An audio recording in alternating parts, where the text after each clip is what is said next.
Hello and welcome to this video blog. Today I'm going to talk about the path to awakening, in which basically I want to place some emphasis in the importance of becoming responsible for the path that one chooses. You are in charge of the choices you make every day to benefit or not your process of awakening. And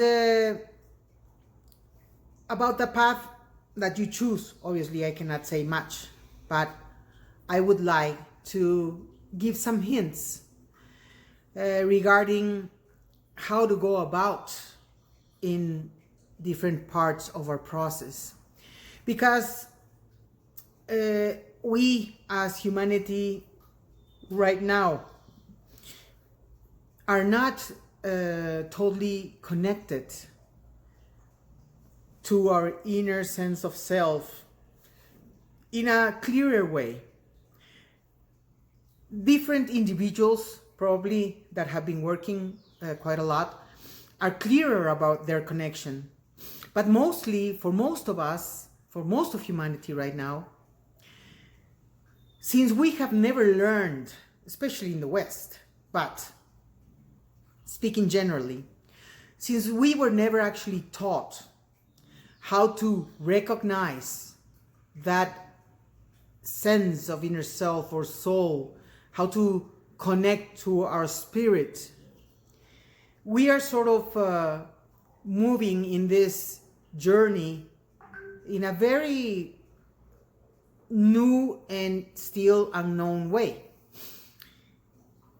This takes me to reflect a little bit on how we have learned to relate to the world through our five senses, and also how we are totally believing in every time that we go inside, whatever we feel when we go inside and we close our eyes to connect inwardly. A lot of people, I can say not everybody, but a lot of people think that whatever they feel when they go inside is a connection to their soul, is a connection to who they think they are at the spirit level. And that is so far from true. We need to be careful with our own thoughts. We need to be careful with our feelings. Because for most of us, those thoughts and feelings are just an extension of the tools the ego has to be an individual through this being separated from the rest. So it is not so easy to explain how important it is that we learn to observe our thoughts, observe our feelings, and question everything. Where's this coming from? Why do I feel this way? Is it learned? Is it conditioned through what I was taught when I was growing up? Whether it was home, whether it was school, whether it was society, whether it was the world, whatever. Because normally we have a relation with ourselves, thinking that we are very clear on who we are. And we even think that we know what our divinity is all about. But are we really clear on that? If we don't even know everything about who we think we are, and we don't have a sense of discernment about what divinity is in us, or spirituality, or the spirit world for us, how can we really talk? For instance, in the twin flame community, they talk about divine masculine, divine feminine, my divine counterpart, or whatever. Are we clear about what we're talking about? We're just using words because we heard them and they are using in the spiritual community. So we just repeat, because that's what everybody's talking about. That's how life has been created. That is how our world has been created, just by passing the words, the ideas. Somebody creates something and then it has a little echo on a community, and it spreads and it spreads, and suddenly everybody's talking about the same thing without even knowing what it really is all about. So when we go into meditation, when we go inwardly, there's going to be a lot of noise. I'm sure most of you know this. There's going to be a lot of chatter, mind chatter, and okay, we have to work with ourselves to learn how to calm the mind.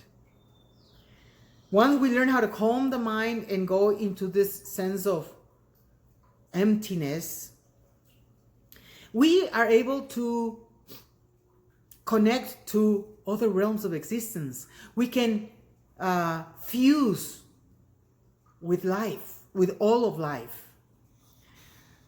In the spirit world, obviously, it's a very different language. It's a very different way of communicating. The abstract mind that comes from the seventh chakra is so different from the rational mind that comes through our way of communicating, like I'm doing right now, so we can understand something rationally, which has its importance. It's a way we communicate, and we need still for the way we live as humans in this earth right now. Yet the abstract mind can embrace a whole something in one image or in one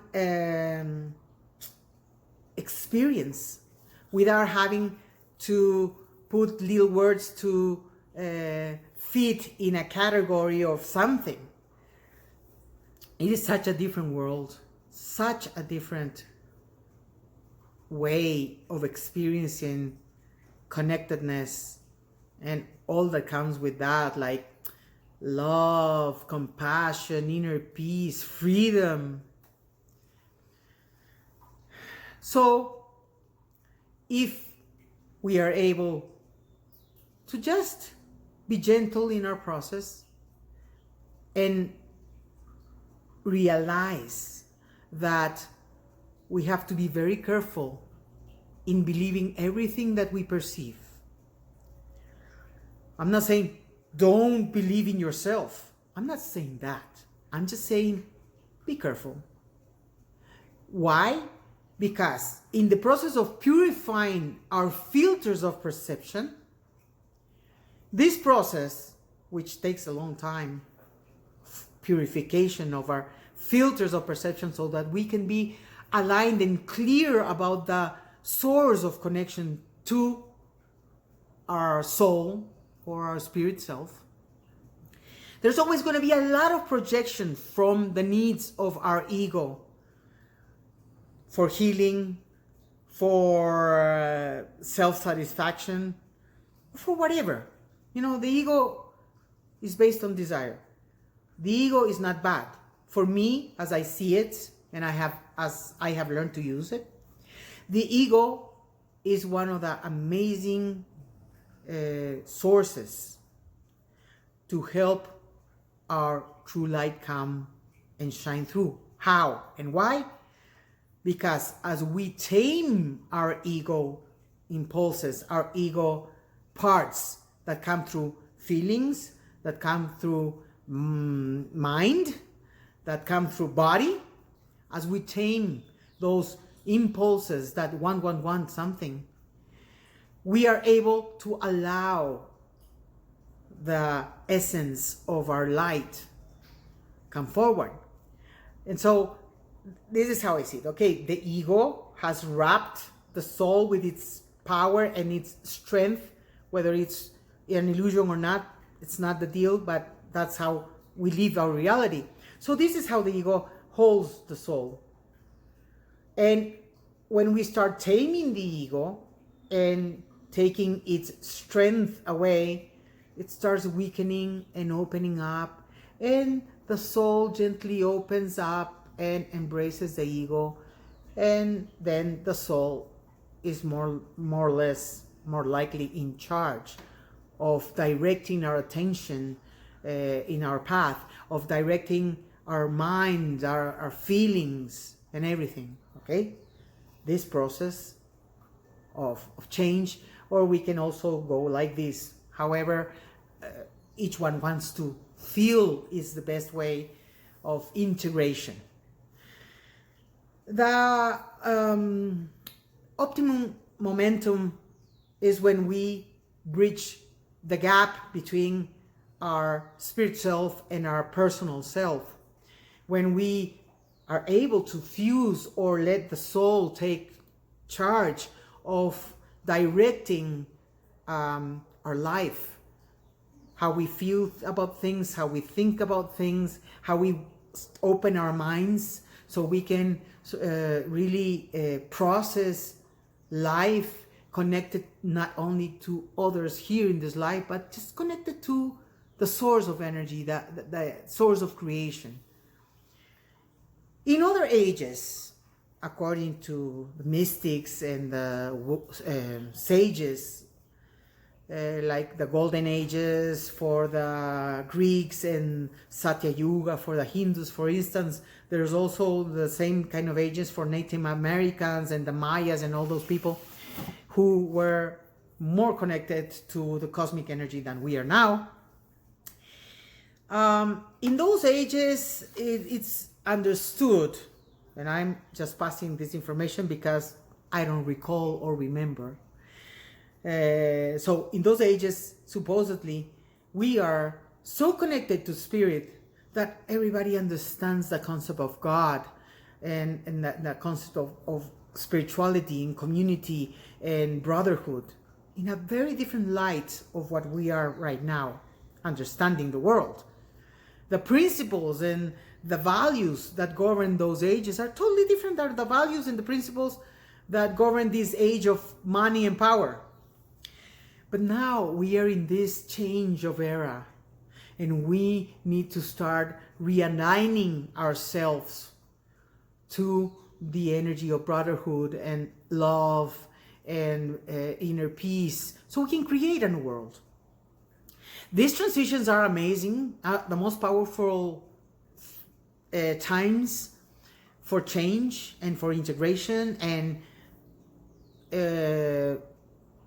evolution, if you want to call it that way, of our soul. And it is the most difficult time too, because we have to let go completely of structures that have governed us for so many centuries. Well, I don't know, so many centuries, well, but for centuries. And we need to create something new. So we gotta unlearn what we have learned, which is not easy at all. It has a toll on people's processes, because letting go of our belief systems is not easy, because we are clinging to those belief systems to shape who we think we are. And when we start letting those things fall apart and we realize that we are finally not that, oh my God, it is really painful. But at the same time, it's very liberating and very eye-opening. And we need to do that now. So you are in charge of choosing the way you want to go about. Just be open to realize that you need to be careful in believing everything that you perceive until you feel. You will know. The certainty that comes from the soul, you will know how it feels to be certain about something when you have the experiences on this process of opening up to higher realms and connection to your higher self. So just a little hint, do a lot of inner work, be patient with yourself, be gentle, know that there's much more to what you think you are or what you feel you are, and keep up opening up, opening up, opening up. And you will experience that sense of connectedness and of certainty that comes from those realms, those higher realms. Thank you so much for watching this video, and subscribe to our channel, share this video with other people. Sorry for my broken English, but that's the best I could do. And until the next opportunity, take care. Bye-bye.